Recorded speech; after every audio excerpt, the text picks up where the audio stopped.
बड़ी खबरों के विश्लेषण के कार्यक्रम सुनिए सच में आपका स्वागत है। मैं हूं मुकेश कुमार। तो दोस्तों शुरू करते हैं आज का सुनिए सच खास खबरों पर नजर डालते हुए। बीजेपी नेता के घटिया बोल पीड़िता को बदनाम करने की मुहिम, पत्रकार को राजद्रोही बना दिया ताकि साजिश दिखाई जा सके। रिया को मिली जमानत, रिया विरोधी अभियान को एक और झटका। सार्वजनिक जगहों पर अनिश्चितकालीन प्रदर्शन अनुचित, सुप्रीम कोर्ट। चिराग ने बीजेपी के बागियों को टिकट देकर जेडीयू के होश उड़ाए। खास खबरों पर नजर डालने के बाद अब वक्त है बड़ी खबरों के विस्तार से विश्लेषण का। मगर उसके पहले आपसे एक गुजारिश ये है कि गोदी मीडिया की कारगुजारियों को देखते हुए ज़रूरी है कि स्वतंत्र पत्रकारिता को मजबूत किया जाए, उसका साथ दिया जाए। सत्य हिंदी की सदस्यता योजना इसी दिशा में एक बड़ा कदम है। इसमें आर्थिक योगदान देकर आप स्वतंत्र पत्रकारिता को मजबूती प्रदान कर सकते हैं। इसके लिए इस वीडियो के साथ दिए गए डिस्क्रिप्शन में जाइए, उसमें एक लिंक है, उसको क्लिक कीजिए। उससे सदस्यता योजना के बारे में तमाम ब्यौरा आपको मिल जाएगा। आप अपनी मनचाही सदस्यता चुन सकते हैं। उम्मीद है आप ऐसा जरूर करेंगे। तो आइए अब सिलसिला शुरू करते हैं आज की बड़ी खबरों के विश्लेषण का। सबसे पहले आज की सबसे बड़ी खबर। 4 दिन पहले हाथरस की जिस पीड़िता को इंसाफ दिलाने की मुहिम जोर शोर से जारी थी, अचानक वो धीमी पड़ती दिख रही है, बल्कि पीड़िता का चरित्र हनन भी शुरू कर दिया गया है। आरोपियों के पक्ष में भी हवा बनाने का सिलसिला शुरू हो गया है और मीडिया के एक वर्ग के द्वारा अभियुक्तों के समर्थन में खड़े लोगों के इंटरव्यू दिखाए जा रहे हैं, उन पर कार्यक्रम किए जा रहे हैं। सोशल मीडिया पर बाराबंकी के बीजेपी नेता रंजीत बहादुर श्रीवास्तव का वीडियो वायरल हो रहा है, जिसमें उन्होंने पीड़िता के लिए बहुत ही घटिया अपमानजनक अपशब्दों का इस्तेमाल किया है। बीजेपी नेता वीडियो में कहते हैं कि लड़की ने लड़के को बुलाया होगा बाजरे के खेत में, चूंकि प्रेम प्रसंग था। सब बातें सोशल मीडिया पर भी हैं, चैनलों पर भी आ चुकी हैं, पकड़ ली गई होगी। अक्सर यही होता है खेतों में। ये जितनी लड़कियां इस तरह की मरती हैं, ये कुछ ही जगहों में पाई जाती हैं, ऐसी ही जगहों में पाई जाती हैं। जाहिर है कि इस तरह की बयानबाजी का मतलब पीड़िता का चरित्र हनन करने की एक कोशिश है। ऐसा लगता है कि जानबूझकर पीड़िता के परिवार को दोषी ठहराने की कोशिश की जा रही है। यूपी सरकार कहती है कि हाथरस मामले में उसके खिलाफ साजिश रची जा रही है। उत्तर प्रदेश सरकार की ओर से हाथरस मामले में यही संदेश दिया जा रहा है कि मानो सभी घटनाओं को अब वो सख्ती से दबा देगी, इसके खिलाफ जो भी आवाज उठाएगा उसे दबा दिया जाएगा। साथ ये भी दिखाया जा रहा है कि जिन्हें अपराधी बताया जा रहा है वो तो वास्तव में अपराध को रोकने वाले थे। अपराध की घटना के लिए अज्ञात लोग जिम्मेदार हैं या फिर सरकार को बदनाम करने के लिए विदेशी आर्थिक मदद से षड्यंत्र रचा गया है। दलित पीड़िता की मौत को ऑनर किलिंग बताने तथा उसके शव को रात के अंधेरे में असंवेदनशील तरीके से जला देने की कोशिश राजनीति के अत्यंत ही घिनौने चेहरे को पेश करती है। तो बहुत साफ है कि अब उत्तर प्रदेश की सरकार और उत्तर प्रदेश की सरकार से जुड़े संगठन, वहाँ की सत्तारूढ़ दल, तमाम लोग अब हाथरस के मामले से जो नुकसान हो रहा है उसके डैमेज कंट्रोल के लिए पीड़िता को ही दोषी ठहराने की कोशिश या एक बड़ी मुहिम शुरू कर चुके हैं। और साथ ही जो अभियुक्त हैं इस मामले के, जो हत्यारे और दरिंदे बलात्कारी माने जा रहे हैं, उनको भी बचाने की एक समानांतर मुहिम छेड़ दी गई है। और इसमें न केवल राजनीतिक दल, राजनीतिक संगठन और उनसे जुड़े जो लोग हैं, उनके सिंपैथाइजर या सहानुभूति रखने वाले लोग वो शामिल हैं, बल्कि मीडिया का एक बड़ा हिस्सा भी, अब वो चाहे दबाव में आकर शामिल हो गया हो या खुद ब खुद योगी सरकार को बचाने के लिए, केंद्र की मोदी सरकार को बचाने के लिए, बीजेपी के राजनीति को सुरक्षित रखने के लिए इस अभियान में जुट गई है। और वो लगातार इस तरह के प्रोग्राम कर रही है। न एक बड़े चैनल के बारे में तो ये कहा जा रहा है कि उसको इतना धमकाया गया है कि उसने एक दिन में ही अपनी नीति उलट दी है। पहले वो पीड़िता के खिलाफ जोर शोर से अभियान चला रहा था, उसकी लड़ाई लड़ने की, उसको जस्टिस, न्याय दिलाने की बात कर रहा था। अब वो जिन्होंने पीड़िता पर अत्याचार किए हैं उनके पक्ष में खड़ा हुआ नजर आ रहा है। तो किस तरह से दबाव में, प्रभाव में काम कर रहा हमारा मीडिया, वो भी इससे दिखता है। तो अब पूरे मामले को एक नया स्पिन दिया जा रहा है, नया खेल रचा जा रहा है। सारा षड्यंत्र का खेल, पीड़िता के चरित्र हनन का खेल, उसको बदनाम करने का खेल और अपराधियों को बचाने का खेल, ये मिली जुली कोशिश सरकार के द्वारा शुरू हो गई है। सरकार के द्वारा या उसके जुड़े संगठनों के द्वारा शुरू हो गई है। शायद यही इसीलिए वो जो पीड़िता के परिजन हैं वो घबरा गए हैं और यहाँ तक अब कह रहे हैं कि उनको राज्य से बाहर कहीं और जगह चले जाना चाहिए, क्योंकि वो यहाँ सुरक्षित नहीं है। उनको बराबर वहाँ धमकियाँ मिल रही हैं और जाहिर है कि वो एक आतंक और डर के साए में रह रहे हैं। और ये डर पुलिस वालों का भी है, क्योंकि इस तरह से पुलिस तैनात की गई है कि वो किसी से बात भी नहीं कर सकते हैं। और वहाँ जो सवर्णों की गोलबंदी हुई है और उसमें वहाँ के पूर्व बीजेपी के विधायक और नेता शामिल हैं इस गोलबंदी में, वो भी दिख रही है। तो जाहिर है कि वो जो इस तरह से साधन संपन्न विहीन लोग हैं, जिनके पास और कोई सहारा नहीं है, और अब तो राजनीतिक दल भी आकर और दर्शन देकर चले गए हैं, वो भी उनकी सुध नहीं ले रहे हैं, तो वो घबराए हुए हैं। और निश्चित रूप से ये एक बहुत ही दुखद पहलू है, जिस तरह से घटना को सिर के बल खड़ा किया जा रहा है, जिस तरह से पूरा उसका रूप रंग बदलने की कोशिश की जा रही है। ये भारतीय राजनीति का एक और घिनौना अध्याय वहाँ लिखा जा रहा है, बहुत ही दुर्भाग्यपूर्ण। अगली खबर लेते हैं। केरल के पत्रकार संगठन ने उत्तर प्रदेश सरकार द्वारा मलयाली पत्रकार को गिरफ्तार करने के खिलाफ सुप्रीम कोर्ट में याचिका दाखिल की है। संगठन का दावा है कि पत्रकार पर झूठा आरोप लगाकर गिरफ्तार किया गया है और उससे मिलने भी नहीं दिया जा रहा है। हाथरस जाते वक्त हिरासत में लिए गए इस पत्रकार पर उत्तर प्रदेश पुलिस ने राजद्रोह का केस दर्ज कर दिया है। पुलिस ने सोमवार को पत्रकार समेत 4 लोगों को गिरफ्तार किया था। पत्रकार के अलावा बाकी लोगों पर भी राजद्रोह का केस दर्ज किया गया है। इसके अलावा यूएपीए भी लगा दिया गया है। पुलिस ने यूएपीए का सब सेक्शन 17 लगाया है, जो आतंकवाद के लिए पैसे एकत्रित करने से जुड़ा हुआ है। गिरफ्तार पत्रकार Siddiqui Kappan Kerala union of working journalist की दिल्ली इकाई के सचिव हैं। यूनियन ने कहा है कि उन्हें तत्काल रिहा किया जाए। उत्तर प्रदेश पुलिस ने जो एफआईआर दर्ज की है उसमें यह कहा गया कि ये लोग CAARD.com नामक वेबसाइट चला रहे हैं। इससे अपारदर्शी तरीके से पैसा एकत्र किया जा रहा है और उस वेबसाइट से दंगा भड़काने की कोशिश की जा रही थी। पुलिस ने कहा है कि उसे ये जानकारी मिली थी कि कुछ संदिग्ध लोग दिल्ली से हाथरस जा रहे हैं और उसने उन्हें बीच में ही रोक लिया। ये 4 लोग थे, अतिकुर रहमान, सिद्दीकी कप्पन, मसूद अहमद और आलम। पुलिस ने उन्हें मथुरा के पास से हिरासत में लिया है। पुलिस का यह भी कहना है कि उनके पास से मोबाइल फोन, लैपटॉप, कंप्यूटर और कुछ साहित्य बरामद हुआ है, जिससे राज्य की कानून व्यवस्था और शांति और सद्भाव बिगड़ सकता था। पत्रकार कप्पन पर पीएफआई से जुड़े होने का आरोप भी लगाया गया है। इसके पहले योगी आदित्यनाथ सरकार ने पीएफआई को नागरिकता संशोधन अधिनियम के खिलाफ राज्य में विरोध प्रदर्शन के लिए दोषी ठहराया था। CAA के खिलाफ पिछले साल प्रदर्शन हुआ था। सरकार चाहती कि इसे प्रतिबंधित कर दिया जाए, तो सरकार ने एक स्क्रिप्ट तैयार कर ली है। उसके हिसाब से अब हाथरस की घटना को एक बड़ी साजिश, अंतर्राष्ट्रीय साजिश का नाम देना है। बाहर से पैसा आ रहा था और यहाँ पर दंगा कराने की साजिश रची जा रही थी।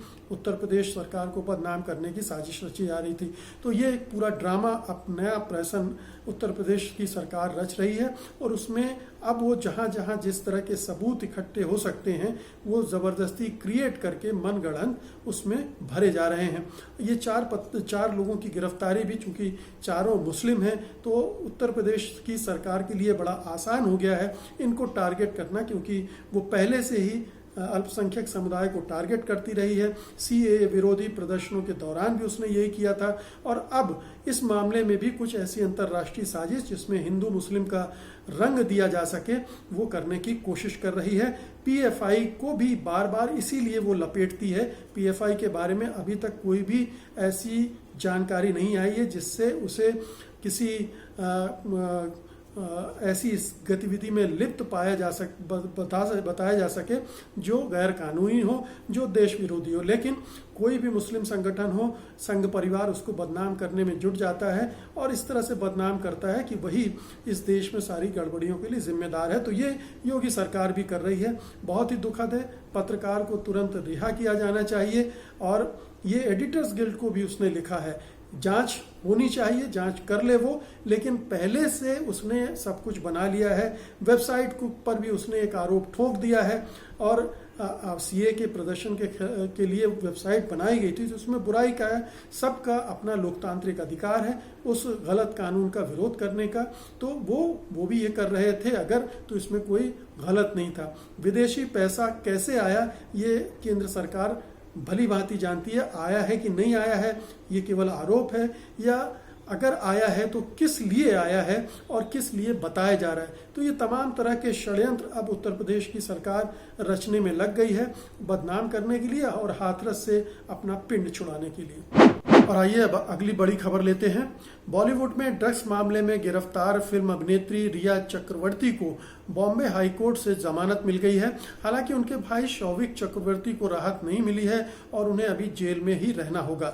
रिया की रिहाई पर बॉलीवुड के मशहूर एक्टर फरहान अख्तर ने कहा है कि क्या वे एंकर अब माफी मांगेंगे जिन्होंने रिया चक्रवर्ती और उनके परिवार पर आरोप लगाए थे।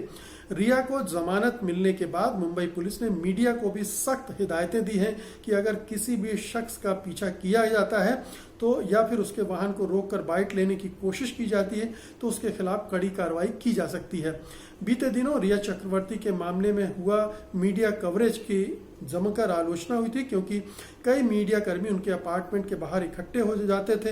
रिया ने कुछ दिन पहले अपनी जमानत के लिए लगाई अर्जी में कहा था कि सुशांत ने ड्रग्स के लिए अपने करीबी लोगों का इस्तेमाल किया।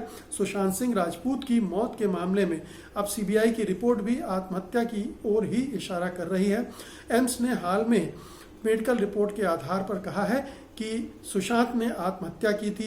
एक मीडिया रिपोर्ट के अनुसार अब सीबीआई की जांच में भी कुछ ऐसे तथ्य आए हैं। सुशांत की मौत के सीन को रिक्रिएट किया गया, यानी उस घटना को उसी तरह से पेश कर पड़ताल की गई, लेकिन इसमें भी कोई गड़बड़ी नहीं मिली। सुशांत के खाते के ऑडिट में भी कोई ऐसी गड़बड़ी नहीं पाई गई है जिससे कुछ संदेह पैदा हो।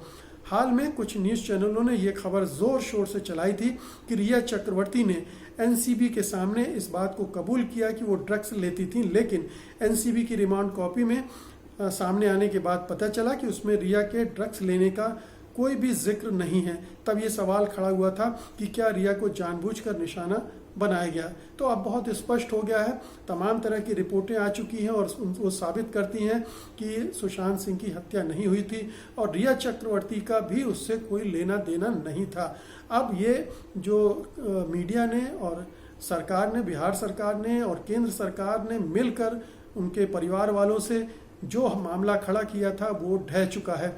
रिया चक्रवर्ती को भी अदालत ने जमानत दी है, हाई कोर्ट ने जमानत दी है और एनसीबी उसका विरोध कर रही थी, लेकिन उसका कोई आधार हाई कोर्ट ने नहीं पाया है और इसीलिए जमानत दी है। तो स्पष्ट लग रहा है कि ये जो पूरा खेल रचा था, एनसीबी की भी जो पूरी कार्रवाई थी वो दुराग्रह से प्रेरित थी, किसी राजनीति से प्रेरित थी, किसी प्रभाव या दबाव से प्रेरित थी। और अब जो मूल मामला है सुशांत सिंह की मौत का, वो तो लगभग खत्म ही हो चुका है, क्योंकि सीबीआई की रिपोर्ट हो, एम्स की रिपोर्ट हो, सारी रिपोर्ट्स बता रही हैं कि वो आत्महत्या का मामला था। हालांकि सीबीआई अभी जांच करेगी और उसकी मजबूरी है जांच करना कि केंद्र सरकार ने उसे तैनात करके रखा हुआ है और एकदम से वो मामले को बंद नहीं कर सकती है। उससे केंद्र सरकार की किरकिरी होगी, बिहार सरकार की किरकिरी होगी और उसकी अपनी भी किरकिरी होगी। तो इसलिए उस मामले को तो अभी वो आगे परस्यू करेगी। लेकिन स्पष्ट है कि सुशांत सिंह मादक द्रव्य लेते थे और उनको लत थी और वो मानसिक रूप से भी बीमार आदमी थे, अय्याश तबीयत के थे और अपनी ही किए का उन्होंने ये आत्महत्या की है अपनी वजहों से, उसके लिए कोई दूसरा जिम्मेदार नहीं था। तो ये बहुत ही स्पष्ट हो चुका है कि रिया चक्रवर्ती को जिस तरह से विक्टिम बनाया गया इस मामले में और मीडिया ने, और खासतौर से मीडिया के कुछ एंकर ने जो अभियान चलाया, वो बहुत ही भारतीय मीडिया के इतिहास में शर्मनाक अध्याय है। भारतीय राजनीति के इतिहास में भी एक शर्मनाक अध्याय है और माफ़ी मांगना चाहिए तमाम उन लोगों को जिन्होंने बगैर किसी सबूत के, किसी आधार के इस तरह का घटिया अभियान चलाया और इन लोगों की मानहानि की, इनको परेशान किया। और अब अगली खबर लेते हैं। नागरिकता संशोधन कानून के खिलाफ दिल्ली के शाहीन बाग में हुए प्रदर्शन को लेकर सुप्रीम कोर्ट ने अहम टिप्पणी की है। कोर्ट ने कहा कि सार्वजनिक जगहों पर अनिश्चित काल तक प्रदर्शन नहीं हो सकता है, चाहे वो शाहीन बाग हो या कोई और जगह। कोर्ट ने कहा कि निर्धारित जगहों पर ही प्रदर्शन किया जाना चाहिए। अदालत ने यह भी कहा कि आने जाने के अधिकार को रोका नहीं जा सकता है। अदालत ने कहा कि विरोध करने के अधिकार और सड़कों पर हो सकता है, लेकिन सड़क पर विरोध प्रदर्शन शांतिपूर्ण रहना चाहिए। सर्वोच्च न्यायालय ने यह भी कहा कि कोई एक सार्वभौमिक नियम नहीं हो सकता, स्थितियां बदलती रहती हैं, इसलिए यह भी बदलता रहेगा। बता दें कि नागरिकता कानून के विरोध में शाहीन बाग में 100 दिनों से ज्यादा दिन तक धरने पर बैठे थे, लेकिन कोरोना वायरस के संक्रमण के कारण दिल्ली में धारा 144 लागू हो गई थी और उसके बाद पुलिस ने प्रदर्शनकारियों को वहां से हटा दिया था। इस आंदोलन की बड़ी बात यह थी कि यह पूरी तरह से गैर राजनीतिक था और शांतिपूर्ण रहा, लेकिन सत्तारूढ़ बीजेपी और इससे जुड़े संगठनों ने इस आंदोलन को बदनाम करने के लिए इस पर निशाना साधा और सोशल मीडिया पर बड़े पैमाने पर इसके खिलाफ प्रचार अभियान चलाया और बीजेपी के नेताओं ने भी इस पर अनर्गल टिप्पणियां की, घटिया टिप्पणी की और उकसाने वाली टिप्पणियां की। तो सुप्रीम कोर्ट का ये फैसला बहुत ही सामान्य है, लोगों को परेशानी नहीं होनी चाहिए। और शाहीन बाग दरअसल जो आंदोलन चल रहा था उससे किसी को परेशानी हो भी नहीं रही थी। ये मामला बनाया गया था कि पूरी दिल्ली उससे परेशान हो रही, सारा रास्ता जाम कर दिया गया। ऐसा कुछ भी नहीं था, ये दिल्ली पुलिस का खेल था कि चारों तरफ इस तरह की नाकेबंदी कर दो ताकि लोग परेशान हो और परेशान होकर चीखे चिल्लाएं कि हमें परेशानी हो रही है इस आंदोलन की वजह से। तो नोएडा से लेकर और दूर तक, दिल्ली के दूर इलाके तक इस तरह से पुलिस तैनात की गई कि सारा ट्रैफिक रुके, परेशानी हो लोगों को और शाहीन बाग को बदनाम किया जा सके। तो ये पूरा खेल उसके लिए रचा गया था। ये जो याचिका भी दायर करने वाले सज्जन हैं वो भी बीजेपी के से जुड़े हुए एक वकील हैं, उन्होंने ये याचिका दायर की थी। तो उनका प्रयोजन और एजेंडा भी हम आप बखूबी समझ सकते हैं। तो शाहीन बाग को बदनाम करने के लिए, शाहीन बाग में जो कुछ भी हो रहा था उससे जो सरकार परेशानी में थी उसको ध्यान में रखते हुए ये याचिका दायर की गई थी। और अब सुप्रीम कोर्ट का फैसला आया है, बहुत ही संतुलित फैसला है कि स्थितियों पर निर्भर करता है कि कब कहां पर क्या कार्रवाई होनी चाहिए। और इस तरह के प्रदर्शन अगर अनिश्चित काल तक होने तो जाहिर है कि आम लोगों को परेशानी न हो, इस तरह से किए जाने चाहिए, उन जगहों पर किया जाना चाहिए जिससे इस तरह की परेशानी न हो। और ये प्रदर्शन भी एक पार्क में हो रहा था, इसलिए उससे किसी को परेशानी नहीं हो रही थी। परेशानी बीजेपी को हो रही थी, केंद्र सरकार को हो रही थी, दिल्ली पुलिस को हो रही थी, क्योंकि केंद्र सरकार से कहा गया था और उसने परेशानियां पैदा की ताकि लोग परेशान हो और शाहीन बाग के खिलाफ बोलें, शाहीन बाग बदनाम हो। शाहीन बाग का आंदोलन जो कि विश्व प्रसिद्ध आंदोलन था, 20वीं और 21वीं सदी का सबसे बड़ा 21वीं सदी का कह लीजिए सबसे बड़ा शांतिपूर्ण अभियान था और इतने लंबे समय तक चला और महिलाओं के नेतृत्व में चला। तो hats off to that demonstration और उनको सलाम करना चाहिए। आगे बढ़ते हैं। एलजेपी ने नीतीश को कुर्सी से हटाने के लिए पूरा जोर लगा दिया है। एलजेपी ऐसे नेताओं को जिन्हें बीजेपी से टिकट नहीं मिल रहा है उन्हें टिकट दे रही है। एलजेपी कह चुकी है कि वो बीजेपी उम्मीदवारों के खिलाफ उम्मीदवार खड़े नहीं करेगी, लेकिन हर उस सीट पर उसका प्रत्याशी होगा जहां जेडीयू चुनाव लड़ रही होगी। बिहार के राजनीतिक गलियारों में चर्चा है कि एलजेपी जितनी सीटों पर चुनाव लड़ेगी उसके उम्मीदवारों की अच्छी संख्या बीजेपी में रह चुके नेताओं से जुड़ी होगी। इस तरह एलजेपी जेडीयू को जबरदस्त नुकसान पहुंचाने की कोशिश कर रही है। एलजेपी प्रधानमंत्री नरेंद्र मोदी और उनके कार्यक्रमों की प्रशंसा करती है, लेकिन नीतीश कुमार की तीखी आलोचना करती है और यह भी कह चुकी है कि सत्ता में आने के बाद वो इस सरकार के द्वारा किए गए घोटालों की जांच करवा के दोषियों को जेल भेजेगी। सृजन घोटाला का उसने नाम भी लिया। 243 सीटों वाले बिहार में जेडीयू को 115 सीटें, बीजेपी को 121 सीटें और हिंदुस्तानी अवाम मोर्चा को 7 सीटें मिली हैं। बीजेपी इन सीटों में से मुकेश सहनी की विकासशील इंसान पार्टी को 11 सीटें दे रही है। सीट बंटवारे की घोषणा के दौरान बीजेपी नेता और उप मुख्यमंत्री सुशील मोदी ने कहा था कि बस 4 दल प्रधानमंत्री नरेंद्र मोदी की फोटो का प्रयोग चुनाव प्रचार के लिए कर सकेंगे, क्योंकि ये दल एनडीए में शामिल हैं। तो एलजेपी का गेम प्लान ऐसा लगता है बिल्कुल बीजेपी से मिलकर बनाया गया है, और उन सीटों पर जहां पर जेडीयू चुनाव लड़ रही है, जाहिर है वहां पर बीजेपी के उम्मीदवार नहीं होने हैं। तो जो बीजेपी के लोग हैं जो उम्मीदवार हो सकते हैं वो बगावत करके बाहर आएंगे, एलजेपी का टिकट लेंगे, चुनाव लड़ेंगे और जेडीयू का खेल खराब करेंगे। कहीं जेडीयू को हराएंगे और कहीं खुद जीतेंगे। तो इस तरह से अगर 20-25 सीटों में भी ये खेल हो गया और ये जो जीत कर आएंगे अंततः वो बीजेपी में वापस चले जाएंगे, बीजेपी के मेंबर बन जाएंगे और बीजेपी की संख्या और भी बढ़ जाएगी। तो ये पूरा खेल आप समझ सकते हैं एलजेपी बीजेपी का एक बहुत ही सोची समझी रणनीति के तहत जेडीयू को अच्छा खासा नुकसान पहुंचाने के इरादे से किया गया है। और ये जो सुशील मोदी कह रहे हैं कि उनके फोटो का इस्तेमाल नहीं कर सकते वगैरह वगैरह, तो उससे किसी को कोई रोक नहीं सकता। और चिराग पासवान निश्चित रूप से ये करेंगे, कर सकते हैं। उनके वो प्रधानमंत्री के अगर तारीफ करते हैं तो उससे उनको कौन रोक सकता है। चुनाव अभियान में बीजेपी के साथ अपने बेहतर रिश्तों की बात करेंगे तो उससे भी कोई नहीं रोक सकता है। और यही कह के वो अपनी नज़दीकियां बीजेपी और नरेंद्र मोदी के साथ जताएंगे और वोटरों को भरमाएंगे। और जाहिर है कि जेडीयू के खिलाफ बहुत सत्ता विरोधी लहर चल रही है, नीतीश कुमार के प्रति नाराजगी है, तो इसका फायदा एलजेपी को मिलेगा। तो ये पूरा गेम प्लान आप समझ लीजिए, जेडीयू को इस चुनाव में भारी धक्का पहुंचा सकता है इस रणनीति से एलजेपी। और चिराग पासवान निश्चित रूप से बीजेपी के एक बड़े मोहरे की तरह यहाँ पेश आ रहे हैं। तो दोस्तों ये थी आज की खास खबरें। उम्मीद है कि आपको ये पसंद आई होंगी, इनका विश्लेषण अच्छा लगा होगा और आप इस वीडियो को लाइक करेंगे, शेयर करेंगे। और जिन्होंने अभी तक सत्यहिंदी.com को सब्सक्राइब नहीं किया है वो इसे सब्सक्राइब करेंगे, उसकी सदस्यता योजना में शामिल भी होंगे। अब मुझे अनुमति दीजिए, कल मैं फिर हाजिर होऊंगा कल की खास खबरों के साथ, उनके विश्लेषण के लिए। तब तक के लिए नमस्कार। सत्य हिंदी के और वीडियोस को देखने के लिए हमारे YouTube चैनल को सब्सक्राइब करें और सीधे नोटिफिकेशन पाने के लिए बेल आइकन दबाएं।